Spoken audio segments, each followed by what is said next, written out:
লোকায়ত YouTube চ্যানেলে আপনাদের সবাইকে স্বাগত। মাঝখানে বেশ কয়েকটা দিন গেল অসুস্থতার কারণে আমি ভিডিও করতে পারি নাই। এখনো যে আমি খুব সুস্থ তা না, তবু কথা বলার পর্যায়ে আছে কিছুটা হলেও। নাহলে কাশির জন্য আমি কথা বলতে পারছিলাম না এই কয়েকদিন। এর সঙ্গে জ্বরও থাকে মাঝে মাঝে। শরীরটা খারাপ যাচ্ছে ইদানিং। বয়স হয়ে গেছে, সেটা একটা কারণ, ওটি প্রধান কারণ। তো যাই হোক, এখন ভিডিও করতে পারছি বলে করছি, খুব প্রয়োজন মনে করছিলাম কয়েকদিন ধরে। বিশেষ করে 17 তারিখে আন্তর্জাতিক অপরাধ ট্রাইব্যুনালে শেখ হাসিনার রায় ঘোষণা হলো, তার মৃত্যুদণ্ড হয়েছে এবং সেই সঙ্গে সাবেক স্বরাষ্ট্রমন্ত্রী আসাদুজ্জামান কামালেরও মৃত্যুদণ্ড হয়েছে। আর পুলিশের আইজিপি যিনি ছিলেন মামুন, তিনি রাজসাক্ষী হতে তার সাজা কমিয়ে 5 বছর কারাদণ্ড হয়েছে। যাই হোক, হাসিনার মৃত্যুদণ্ডের রায়টা আমার কাছে খুব গুরুত্বপূর্ণ মনে হয়েছে। অবশ্যই এটা অনিবার্য ছিল, এটাও ঠিক। আসলে হাসিনার তো মৃত্যু হয়ে গেছে রাজনৈতিকভাবে 5ই আগস্টে, যেদিন সে পালিয়েছিল বাংলাদেশ থেকে, ওই দিনই তার মৃত্যু হয়ে গেছে রাজনৈতিকভাবে বাংলাদেশে। একটা গণ অভ্যুত্থানের মুখে পালিয়েছিল তো, প্রাণ রক্ষার জন্য হাজার হাজার মানুষ আহত, নিহত, হত্যা করেছে। এর আগে গুম খুন করেছে প্রচুর। মানে তার তো অপরাধের কোনো সীমা পরিসীমা নাই। আর সারা দেশে তো লুটতরাজের রাজত্ব কায়েম করেছিল হাসিনা, ভয়ঙ্করভাবে লুটতরাজ করেছে। তো এই যে লুটতরাজের একটা সরকার, তার সঙ্গে তার যে মানে দানবীয় নির্যাতন, এবং সবশেষে গণ অভ্যুত্থান, ছাত্রদের অভ্যুত্থানকে, জনতার অভ্যুত্থানকে দমন করার জন্য তাদের নৃশংস কার্যকলাপ, হিংস্র আক্রমণ, তার পুলিশ এবং অন্যান্য সশস্ত্র বাহিনীকে নামিয়ে দিয়ে জনগণের উপরে যতগুলো আধা সামরিক, সামরিক সব কিছুকে সে, সমস্ত শক্তি সে নিয়োগ করেছিল জনগণের, ছাত্রদের এবং সেই সঙ্গে জনতার আন্দোলনকে দমন করার জন্য। তারপরে সে পালিয়েছে দেশ ছেড়ে, পারে নাই।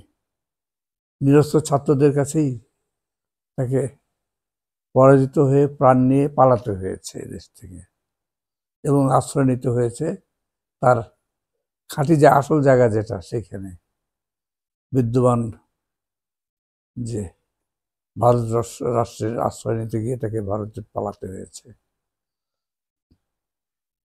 যাই হোক, এটা একটা, এটা তো শুরু, আরো সামনে তো আরো অনেক বিচার আছে, সেগুলো হবে আশা করি। এইভাবে সে পার পাবে না, তার দলও পার পাবে না। তাদেরকে যত অপরাধ করেছে তার কিছু কিছু মাসুল দিতেই হবে। অনেক কাল অনেক অপরাধ করেছে আওয়ামী লীগের দেশে, তার মাসুল কিছু তার বাপ দিয়েছিল,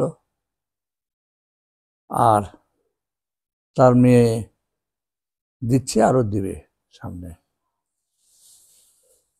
যাই হোক, শেখ হাসিনা আসলে এবং আওয়ামী লীগ, শেখ হাসিনা এবং আওয়ামী লীগ দেশে আমার বিবেচনায় একটা অপ্রাসঙ্গিক ফ্যাক্টর, অপ্রাসঙ্গিক ঘটনা। এখন এটার প্রাসঙ্গিক না। সামনে দেশে নতুন সমস্যা দেখা দেবে, নতুনভাবে এগোবে, সেগুলো নিয়ে আমরা এখন চিন্তা করতে পারি, কিভাবে কি হবে না হবে, কোথা দিয়ে সমস্যা হতে পারে এবং আমাদের করণীয় কি হতে পারে, সেগুলো আলোচনার বিষয় হতে পারে। সেখানে আওয়ামী লীগ আর আলোচনায় আসতে পারে, কিন্তু কথা হচ্ছে আমি আওয়ামী লীগকে ওইভাবে কোনো প্রভাবক বা ফ্যাক্টর মনে করি না। এটা আমার কাছে প্রাসঙ্গিকও মনে হয় না। এটা বেসিক্যালি অপ্রাসঙ্গিক হয়ে গেছে। এবং এত দুর্নীতিগ্রস্ত, এত মানে শুধু দুর্বৃত্ত না, দুর্নীতিগ্রস্ত, চরম দুর্নীতিগ্রস্ত একটা শাসন এরা দেশে চালিয়েছিল, যেখান থেকে আমাদেরকে বের হওয়ার পথে যাত্রা শুরু করতে হয়েছে এর পতনের মধ্য দিয়ে। এখন সামনে কি হবে সেটা হচ্ছে আর একটা বিষয় আলোচনার বিষয়। তবে একটা বিষয় আমি আর একটা বিষয় আলোচনা করতে চাই সঙ্গে। আমার কাছে মনে হয়েছে আলোচনাটার গুরুত্ব আছে।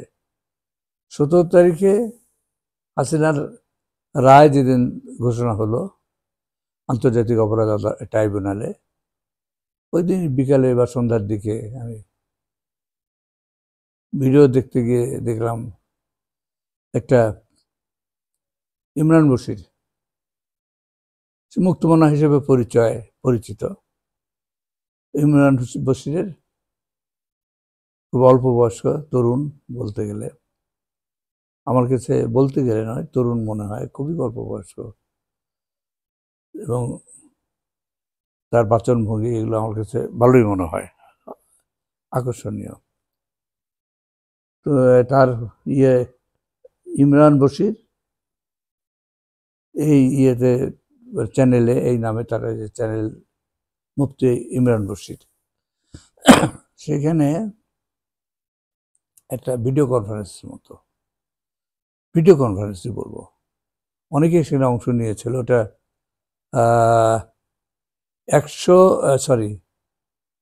1 লক্ষ সাবস্ক্রাইবার পূর্তি উপলক্ষে এই অনুষ্ঠানটা করেছে, মানে ইমরান বশির করেছেন। এটি হচ্ছে মানে খুব লক্ষণীয় বা একটা দর্শনীয় ঘটনা আমার কাছে মনে হয়েছে। মানে একটা মুক্ত চিন্তার জন্য বা মুক্ত মনের একটা চ্যানেল, তার জন্য 1 লক্ষ সাবস্ক্রাইবার হতে পারে আমাদের দেশে। তার বুঝতে হবে কি ধরনের এখানে মুক্ত চিন্তার আন্দোলন, ধর্মমুক্তির আন্দোলন, ধর্ম থেকে মুক্তির আন্দোলন কিভাবে জনপ্রিয় হচ্ছে, এ বোঝা যায়। এখানে ওটার নাম দিয়েছে 1 লক্ষ স্বাধীন চিন্তার সুপারস্টাররা হাজির, এই শিরোনামে আলোচনাটা হয়েছিল। তো আমি সাধারণত আজকাল অনেকেই তো করছেন, বলছে সাধারণত বিদেশ থেকে, দেশের ভিতরে তো ওই ধরনের ঝুঁকি নিতে, ইসলামের উপরে সমালোচনা, ইসলামের বিরুদ্ধে কিছু বলা তো মানে সুকঠিন এই দেশে। হ্যাঁ, তো সেই দিক থেকে এরা খুব বড় ধরনের মানে অনেকে ঝুঁকি তারা নিচ্ছেন, কিন্তু যারা বিদেশে থাকেন তাদের সেই অর্থে ঝুঁকি নাই। সংগ্রাম করতে গিয়েই বিদেশে চলে যেতে হচ্ছে অনেককে। হ্যাঁ, ইমরান বশিরও বিদেশে চলে গিয়েছে, এই যেমন মুফতি আবদুল্লাহ আল মাসুদ চলে গেছেন, আর অনেকেই গেছে। আসাদ নূর চলে গেলেন, তারপরে ওই ইউরোপে আছে আসিম মহিউদ্দিন, আরো অনেকে আছে, আমানউদ্দিন। দেশে তো থাকার উপায় থাকে না, এদের মারা যেতে হয়, মারা যায়, জেলে যায়। মানে জেলে গিয়ে তো বেঁচে থাকা যেতে পারে, কিন্তু মেরে ফেলে তো, মারলো না, অভিজিৎকে মারলো, আরো কতজনকে মারলো, কয়েকজনকে। আমাকে জেলে নিয়ে গেছিল আওয়ামী লীগ সরকার। তো যাই হোক, তো এই আমি একটু, আমার কৌতূহল হয়েছিল। আমি আজকাল খুব বেশি একটা দেখি না এদের কারণ এদের মধ্যে আমার কাছে একটা জিনিস মনে হচ্ছে, রাজনীতিটা ওইভাবে এখন, তাদের হয়তো শুনতে খারাপ লাগবে অনেকেরই, হ্যাঁ, দম্ভের কথা মনে হতে পারে আমার দিক থেকে, রাজনীতি বোঝে বলে মনে হয় না। রাজনৈতিকভাবে যে এটা দেখার বিষয় থাকে সেটা নাই। যেমন আওয়ামী লীগকেও বোঝে না এরা, আমার যেটা মনে হচ্ছে। আওয়ামী লীগের জন্য এত দরদ এদের, আওয়ামী লীগকে সেকুলার শক্তি মনে করে, আওয়ামী লীগকে দেশপ্রেমিক মনে করে। আওয়ামী লীগ কোন দিক থেকে আদর্শ এদেশের?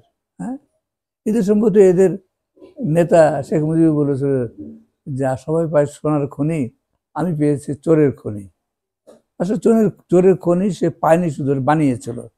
তার গুরু সরোয়ারদের সঙ্গে মিলে, দুজনে মিলে একটা চোরের খনি তৈরি করেছিল, যে কারণে ভাসানী টিকতে পারলেন না আওয়ামী লীগে।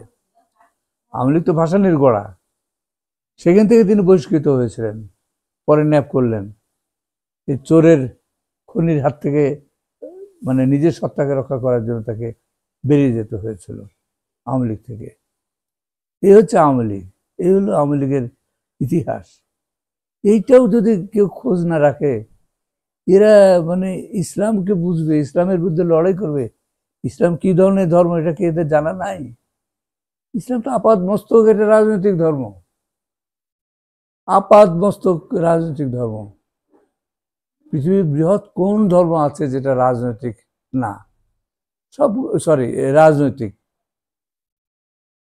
বৌদ্ধ ধর্ম রাজনৈতিক ধর্ম না, খ্রিস্টান ধর্ম তাই, জৈন ধর্ম তাই, ইহুদি ধর্ম রাজনৈতিক ধর্ম অরিজিনালি, এবং এখনো তার মধ্যে রাজনৈতিক ইয়েটা শক্তিশালী মোটামুটি, যদিও আগের অবস্থা তার নাই, তবু এগুলো রাজনৈতিক ধর্ম। ইসলাম আপাতমস্তক রাজনৈতিক, আর ইহুদি ধর্ম ওটাকে বলা যায়। আর মেজর ধর্মগুলোকে রাজনৈতিক ধর্ম সে অর্থে বলা যায় না। হ্যাঁ, রাজনীতিতে প্রবেশ বা রাজনীতি প্রবেশ করে ধর্মে, রাজনৈতিক নেতা বা শাসকরা মানে যখন এটা ব্যাপক জনগণের ধর্ম পরিণত হয়, সেটা বৌদ্ধ ধর্ম হতে পারে, জৈন ধর্ম হতে পারে, খ্রিস্টান ধর্ম হতে পারে, তখন তারা এই ধর্মগুলোকে ব্যবহার করার জন্য কুক্ষিগত করার চেষ্টা করেও ব্যবহার করে নানানভাবে। রাজনীতির সঙ্গে রাষ্ট্রের সম্মিলন হয়, রাষ্ট্রশক্তির, রাজনৈতিক শক্তির সম্মিলন ঘটে যায়, এটি এক জিনিস। এগুলো পরবর্তীকালের আরোপ। কিন্তু ইসলাম তো জন্ম নিয়েছে রাজনৈতিকভাবে, একেবারে জন্মটাই রাজনৈতিকভাবে তার। এবং বিশেষ করে মদিনার যে ইসলাম, মানে মদিনায় তো ইসলাম প্রতিষ্ঠিত হলো, সেই অর্থে তখন তো এটা রাজনৈতিক রূপ নিয়ে দেখা দিয়েছে। রাষ্ট্র গড়েছে, একটা রাষ্ট্র হাতে নিয়ে যুদ্ধ করেছে, সম্প্রসারণ করেছে, লুটতরাজ করেছে, ধর্ষণ করেছে, সেগুলোকে আবার জাস্টিফাই করার জন্য কোরআন হাদিসকে সেভাবে মানে রূপ দেওয়া হয়েছে, তৈরি করা হয়েছে। এগুলো বাস্তবতা।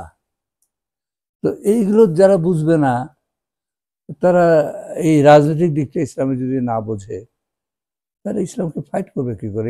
ইসলাম থেকে মুক্তির কথা বলে, কিভাবে তারা মানুষকে মুক্ত করবে? আর একটা জিনিস হচ্ছে, আওয়ামী লীগের চরিত্র বোঝে না কেন? আমার দেশের ক্ষেত্রে ভারতের ভূমিকা বুঝবে না কেন?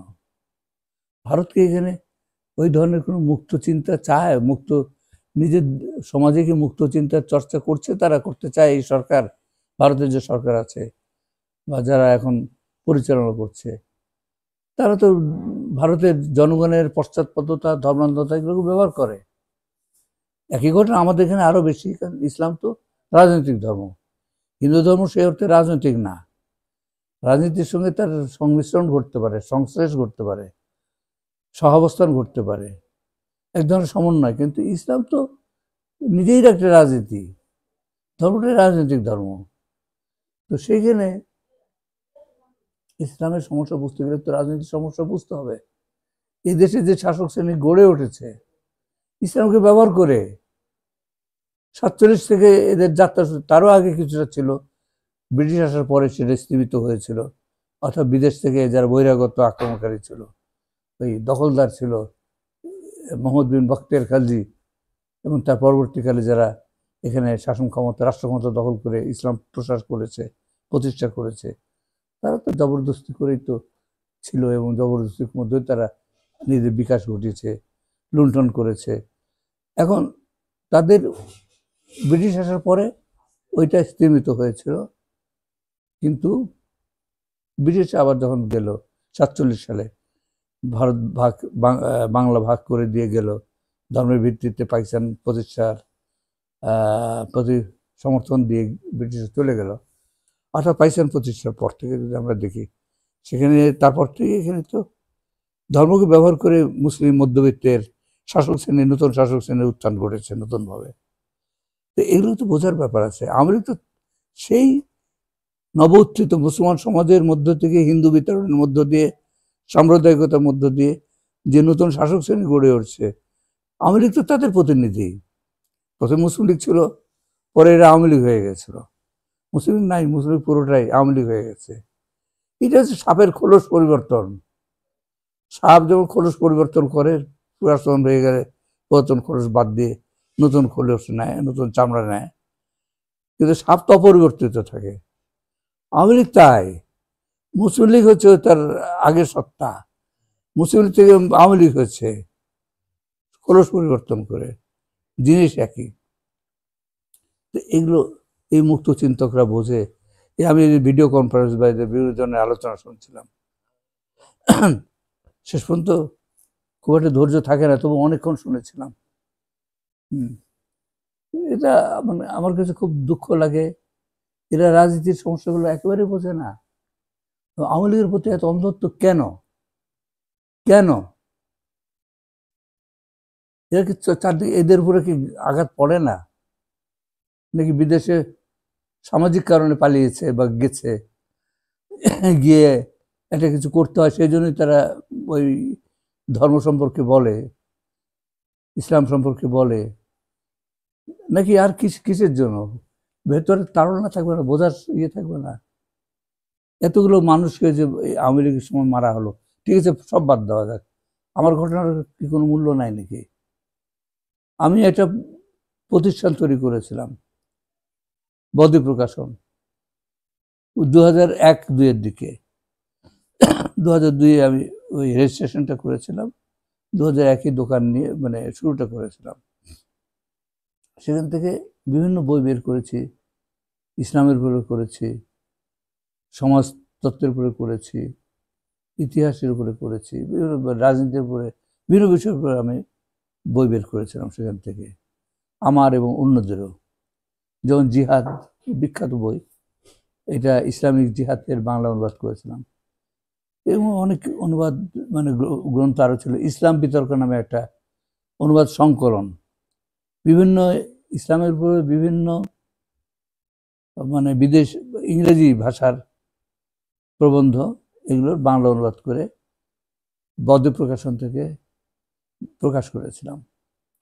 এই বই প্রকাশের অভিযোগে মানে দায়ে আমাকে 2016 সালের 15 ফেব্রুয়ারি 2016 সালের 15 ফেব্রুয়ারি তারিখে আওয়ামী লীগ সরকার আমাকে গ্রেপ্তার করে ওই ধর্মানুভূতিতে অভিযোগ, আঘাত, এই তার অভিযোগ দায় মানে করে আমাকে জেলে নেয়। এবং শুধু আমাকে জেলে নিয়েছে তা না, সেই সময় আমার ছোট ভাই, বদ্বীপ প্রকাশনের সঙ্গে তার কোনো সম্পর্ক নাই। ওই ইসলাম বিতর্ক যে বইয়ের জন্য আমাকে অ্যারেস্ট করা হয়েছিল, বলা হচ্ছিল আর কি, সে বইয়ের সঙ্গে তার কোনো সম্পর্ক ছিল না। সে লেখাপড়া করা মানুষ, বই আমাদের বিভিন্ন বই আছে, মূলত সমাজতত্ত্ব এবং ইতিহাসের বই, যেমন আর্যজন ও সিন্ধু সভ্যতা, the Aryans and the Indus civilisation, decline of Indus civilisation and Vedic arrival, এই ধরনের কিছু বই তার সঙ্গে আমার আছে, বেশ কিছু বই আছে, তার নিজেরও কিছু বই আছে। এইগুলোর কিছু ইয়ে থেকে মানে ছাপানো হয়েছিল বদ্বীপ প্রকাশ থেকে। এইটুকুই মানে আমাদের যৌথভাবে এইটুকুই তার অপরাধ হতে পারে। তো এছাড়া সে তো ইসলাম বিতর্কের সঙ্গে তার কোনো সম্পর্ক ছিল না, অথচ তাকেও অ্যারেস্ট করেছিল পুলিশ। এবং সে পাওয়ার প্ল্যান্টের ইঞ্জিনিয়ার, এই শেষ মাসের ঘোড়াশাল পাওয়ার প্ল্যান্টের ইনস্টলেশন চলছে, তার কোঅর্ডিনেটর ছিল। তার চাকরিটা চলে গেল জেলে যাওয়ার কারণে, অফিস করতে পারে নাই বেশ কিছুদিন। তারপরে আমার প্রকাশনটা বন্ধ করে দিল। বইপত্র যা ছিল, বহু লক্ষ টাকার বই, সেগুলো নিয়ে বাসা থেকে, অফিস থেকে, ইয়ে দোকান থেকে, ওই সময় ইয়েতে আমার দোকান ছিল আবার বইমেলা, 21শে ফেব্রুয়ারি বাংলা একাডেমির বইমেলা, বাংলা একাডেমির বইমেলা থেকে বইপত্র যা পেরেছে নিয়ে চলে গেছে পুলিশ, শেষ করে দিয়েছে প্রতিষ্ঠান থেকে। সেই জায়গা থেকে আমার যে অভিজ্ঞতা, আমি তো 8.5 মাস আমাকে জেলে রেখেছিল।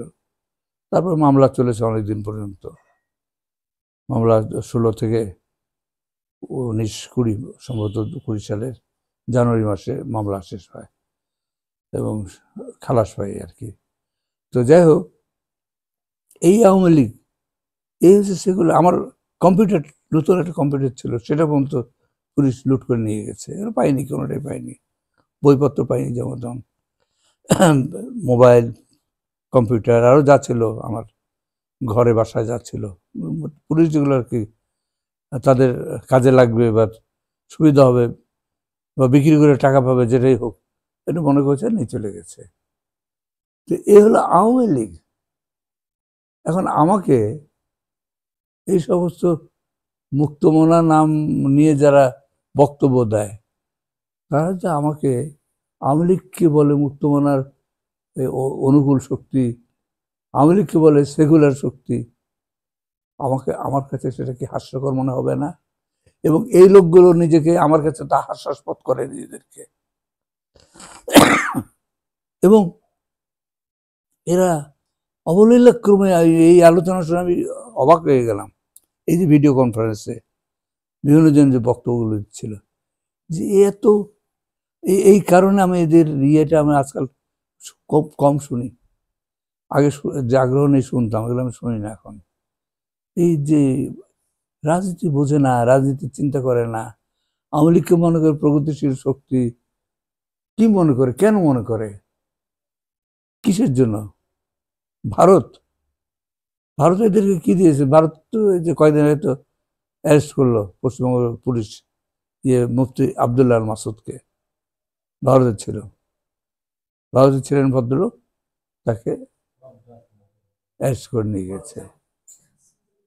তো এখন ভারত কিসের প্রগতিশীল শক্তি বা কিসের প্রগতির পক্ষের শক্তি? ভারত কিসের সেকুলারিজমের পৃষ্ঠপোষক? বুঝলাম না। এদেরকে মোহ যায় না কেন, বা মহাচ্ছন্ন থাকে কেন? বাস্তবটা বুঝতে হবে। আরেকটা জিনিস হচ্ছে, এই দেশের জনগণের যে আওয়ামী লীগ যে কতখানি ঘৃণিত শক্তি জনগণের কাছে, সেটাও এদের বোধহয় বোঝার ক্ষমতা নষ্ট হয়ে গেছে। এই সমাজ থেকে দূরে থাকে বা বিদেশে থাকে, কষ্ট, তারাও লড়াই করছে, এটা ঠিক আছে, সেটার জন্য আমি শ্রদ্ধা করি তাদেরকে, তারা লেগে আছে তাদের মতো করে। কিন্তু দেশের মানুষের সেন্টিমেন্ট তো বুঝতে হবে এবং বাস্তবতাও তো বুঝতে হবে। মানুষ তো আওয়ামী লীগের প্রতি এমনি খেপা না। আমার ব্যক্তিগত অভিজ্ঞতার কথা বাদ দিই, দেশের মানুষের অভিজ্ঞতার কথা তো বুঝতে হবে। মানুষের সাথে কি ব্যবহার করেছে আওয়ামী লীগ?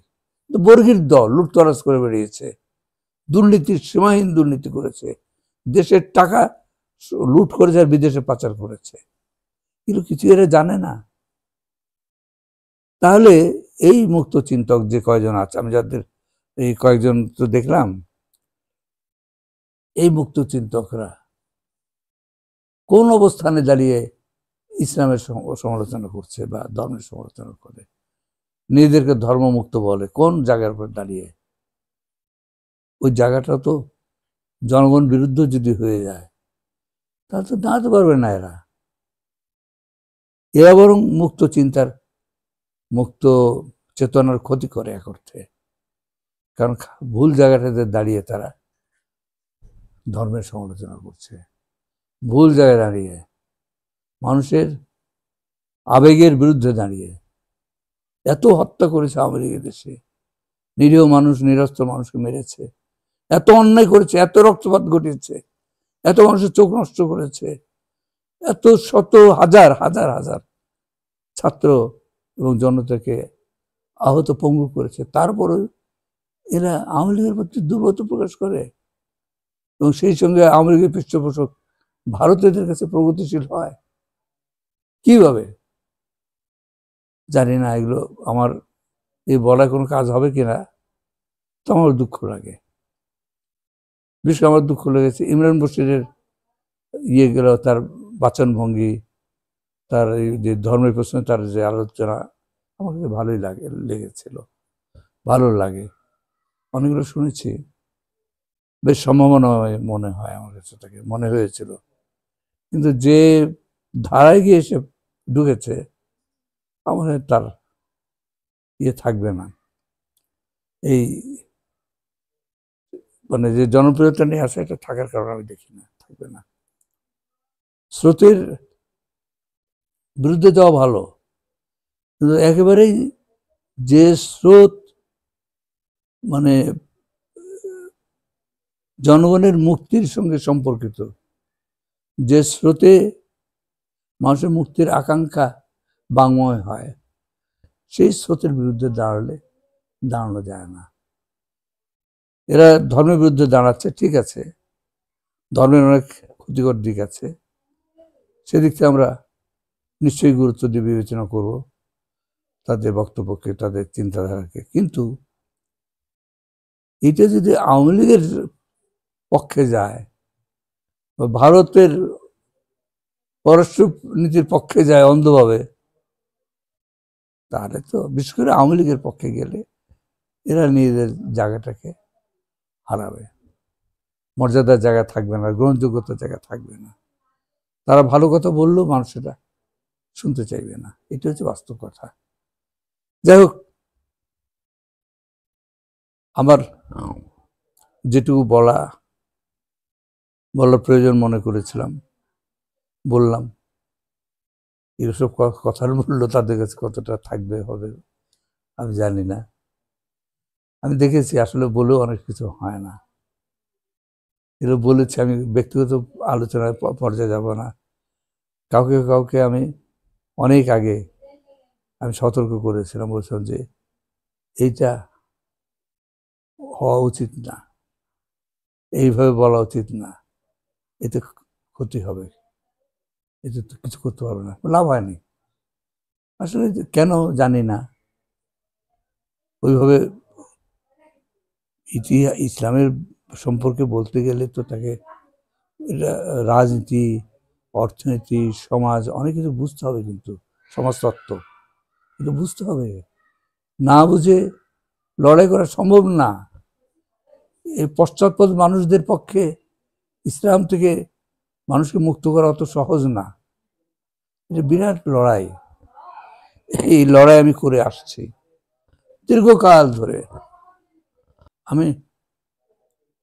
আমার বই আছে বিভিন্ন, 1990 সালে আমি ইসলামের ভূমিকা সমাজ উন্নয়ন সমস্যা লিখেছিলাম। সেটা হাতে লিখে আবার ওই সময় 90 সালেই ওটা আবার মানুষকে পড়তে দিতাম বিভিন্ন জনকে। পরবর্তীকালে ওটা ওয়েবসাইটে ছাপিয়েছি 2009 সালে সম্ভবত। তারপর সম্ভবত 2010 সালে বই হিসেবে বদ্র প্রকাশন থেকে এটা প্রকাশ করেছিলাম। তারপর আমার আরো বই আছে, ইসলাম ও আধুনিক সভ্যতা, তারপরে আর্ট আছে, এটা একটু পরবর্তীকালে প্রকাশ করেছে, ওটা বঙ্গরাষ্ট্র, ওই ওয়েবসাইট বঙ্গরাষ্ট্রে আছে, নিবন্ধ সেকশনের ধর্ম বিষয়ক গ্রন্থে আছে, ইসলাম থেকে মুক্তির বিপ্লব। আমি আমার মতো করে বক্তব্য দিয়ে যাচ্ছি দীর্ঘকাল ধরে। কে আমার সঙ্গে থাকলো না থাকলো সেসব বিবেচনা না করে আমি আমার বক্তব্য দিয়ে যাচ্ছি। এখন পর্যন্ত বলতে পারছি, যতদিন বলতে পারবো বলবো, যখন বলতে পারবো না, থামিয়ে দেওয়া হয় যদি আবার আমাকে কোনোভাবে, বা আমি যদি যে কোনো কারণে থেমে যেতে বাধ্য হই, তাহলে আলাদা কথা। জীবন মৃত্যুর কথা বলা যায় না, তো সেই জন্য সেসব পরোয়া তো আমি করি নাই। আমি যেটা সঠিক মনে করি, সত্য মনে করি, সেটা বলি, এবং আমাদের সমাজের জন্য, মানুষের মুক্তির জন্য যেটা প্রয়োজন আমি সেটা করি। আমি একজন বিপ্লবী রাজনীতিতে নেমেছিলাম মানুষের মুক্তির জন্য। ধর্মের প্রশ্ন আমার বক্তব্য মানুষের মুক্তির জন্য। এমনি এটা নিছক বুদ্ধিভিত্তিক চর্চা না আমার কাছে, এটা মানুষের জীবনের সঙ্গে সম্পর্কিত একটা চর্চা। মানুষের মুক্তির জন্য আমি মনে করেছি ধর্মের প্রশ্নের মধ্যে বুঝতে হবে এবং ধর্মের অন্ধত্বের বিরুদ্ধে দাঁড়াতে হবে। তো যাই হোক, আমার জানি না আমার এই বক্তব্য ইমরান মুর্শিদের কানে যাবে কিনা।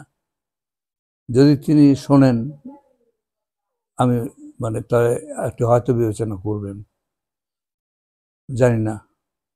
কি হবে, এগুলো বলে কি লাভ হয় জানি না। তো আমার কাজ আমি বলা উচিত মনে করেছি, সতর্ক করা উচিত মনে করেছি, আমি বললাম। সবাইকে ধন্যবাদ।